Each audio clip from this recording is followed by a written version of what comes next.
Ito mga kabonsay ang ating Pimpis acidula or bantigi or tawagin sa iba din na santigi.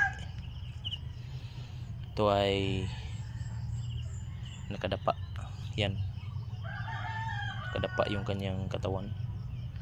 Kasi pagkuha ko niya nakadapa yan. At yung mga ugat niya nandun sa ilalim. So kailangan talagang ganyan. So itong mga portion ng mga sanga niya ay ito na lang ang aking didevelop para gawing paddings. Yan mga kabonsay. At tignan nyo, unti-unti na silang lumaki. So hintay-hintay lang tayo ng mga ilang taon para sa porma nito.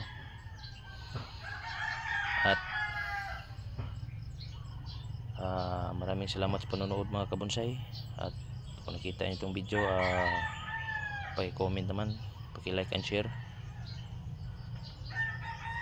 Maraming salamat sa panonood mga kabonsay. Yan lang.